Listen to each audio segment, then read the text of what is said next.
One of the greatest mysteries of mankind is, where did we come from?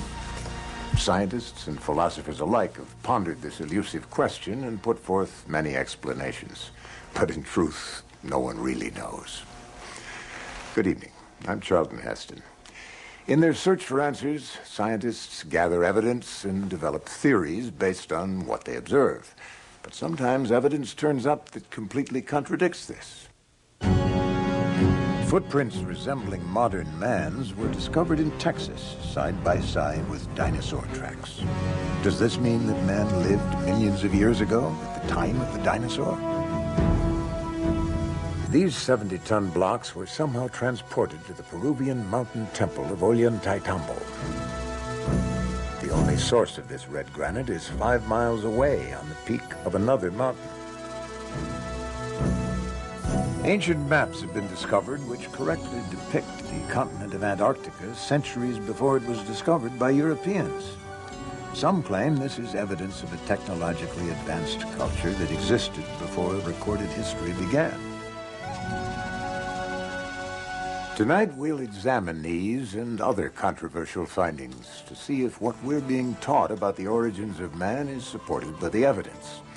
We'll meet a new breed of scientific investigators who claim that the history of man on this planet may be radically different than what is accepted today. Before the 19th century, Western man looked to the Bible for an explanation of his origins. In the story of Genesis, God created man from the dust of the earth 6,000 years ago. But when man dug into the earth for answers, he found evidence that appeared to tell a different story. Evolution. In 1859, Charles Darwin published his book, The Origin of Species. This book put forth the revolutionary idea that all life on Earth could be explained by the workings of nature. Instead of a supreme being creating the diversity of life, the theory of evolution proposes that accidental changes in nature are the cause. These changes are governed by the process of natural selection. Survival of the fittest. Over the past 2 centuries, archaeologists have collected bones and artifacts that suggest there's a logical sequence of evolutionary steps from ape to man. Man's earliest relatives were ape-like beings who appeared around 25 million years ago. The first of those to walk upright emerged 20 million years later. Over the remaining 5 million years, he continued to evolve, passing through various stages of development until modern man, like ourselves, emerged over 100,000 years ago. Archaeologists determine the age of artifacts by the level of strata, or layer of earth, they're found in. Recent artifacts associated with modern man are generally found close to the surface, while older, more primitive artifacts are in deeper layers of the ground. But sometimes artifacts are found that break all the rules. Archaeologists call them anomalous artifacts. What happens when we find a modern human skull in rock strata far beneath even the oldest of man's ancestors?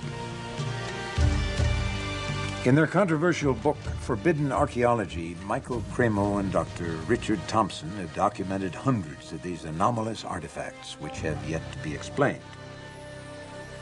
The basic body of evidence that we've uncovered in this book suggests that human beings of modern anatomical type have been existing for many, many millions of years into the past. In 1880, California state geologist J.D. Whitney was intrigued by an unexpected discovery made 300 feet under Table Mountain. While digging for gold, miners unearthed a variety of stone tools such as mortar and pestles and ladles. Incredibly, the rock strata the tools were reportedly found in was dated as early as 55 million years old. Whitney made a thorough report in these finds and came to an unsettling conclusion. Man could be millions of years older than the current evolutionary model suggests.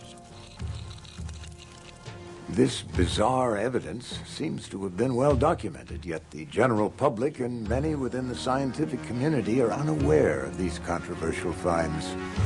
The question is, why haven't we heard of these discoveries before?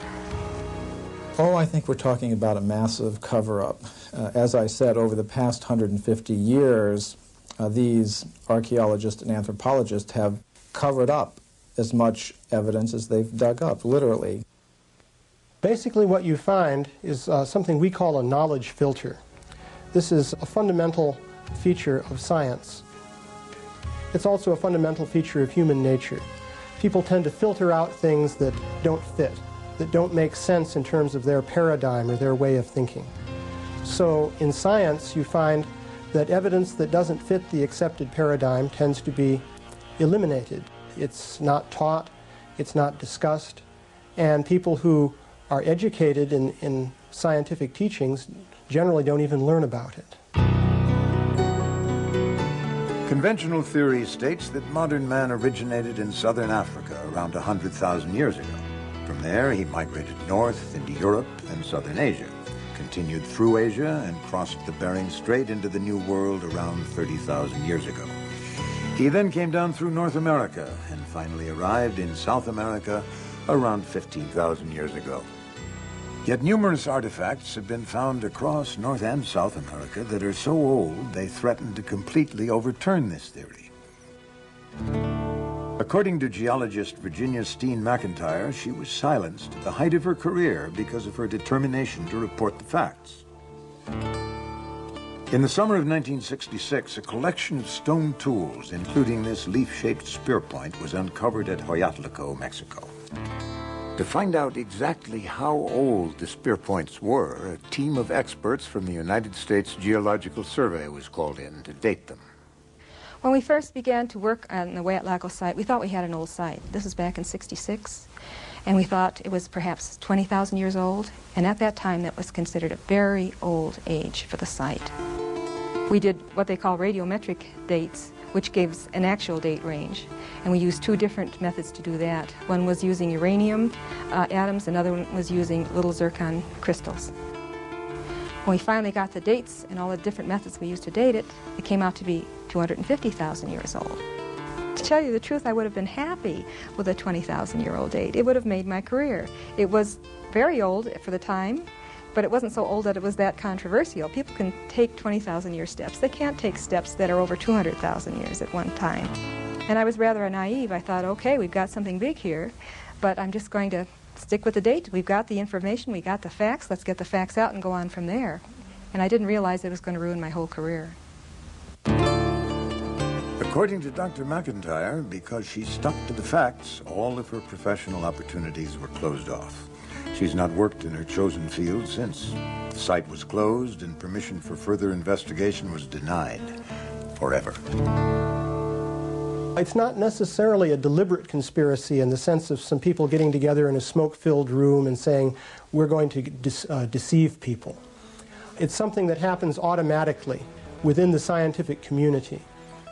So when a given piece of evidence disagrees with the predominant theory, then automatically people won't talk about it, they won't report it, and that means that science fails to progress in the way that one would hope.